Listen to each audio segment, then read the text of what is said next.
Jabardasth show ఎంతో మందిని స్టార్లను చేసింది. ఆర్థిక పరంగా ఎంతో మందిని నిలబెట్టింది. అయితే సొంత టాలెంట్తో వచ్చిన పాపులారిటీని మరింతగా పెంచుకుంటుంది కొందరు. పాపులారిటీని వినియోగించుకోలేని స్థితిలో మరికొందరు ఉండిపోయారు. బ్యాక్గ్రౌండ్ లేకపోయినా కంటెంట్తో నవ్వించి స్టార్లుగా మారిన వారు ఎందరో. అలాంటి వారిలో ఒక్కడే జబర్దస్త్ వినోద్. జబర్దస్త్లో టీం మెంబర్గా అడుగుపెట్టి స్టార్ కమెడియన్గా గుర్తింపు తెచ్చుకున్న వారిలో జబర్దస్త్ వినోదిని అలియాస్ వినోద్ పాపులర్.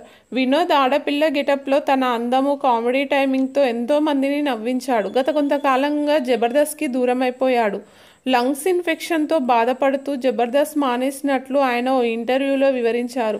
2 ఏళ్ల క్రితం నుంచి జబర్దస్త్ వినోద్కి ఈ ఇన్ఫెక్షన్తో ట్రీట్మెంట్ చేయించుకుంటున్నాడట. ఊపిరితిత్తుల్లో నీరు పేరుకుపోవడంతో ఇన్ఫెక్షన్ వచ్చిందని, ఈ వ్యాధి ఉన్నట్లు చాలా ఆలస్యంగా తెలిసిందని వివరించాడు. దీంతో చాలా బరువు తగ్గిపోయానని, క్రమంగా వెయిట్ లాస్ అయ్యానని, అయితే దానిని పెద్దగా పట్టించుకోకుండా నెగ్లెక్ట్ చేశానని, నెలలోనే ఒక్కసారి తగ్గిపోవడంతో టెస్టులు చేయించుకుంటే లంగ్స్లో ఇన్ఫెక్షన్ ఉందని బయటపడిందంటూ వివరించాడు. సమయానికి తినకపోవడం, బయటి ఫుడ్ ఎక్కువగా తినడమే తన అనారోగ్యానికి కారణమని అంటున్నాడు. వినోద్ స్నేహితులను కలిసిన గుర్తుపట్టలేనంతగా దీనంగా మారిపోయాడు ఈ పాపులర్ ఆర్టిస్ట్. కోలుకుని మళ్ళీ మరిన్ని అవకాశాలు అందుకోవాలని మనం ఆశిద్దాం.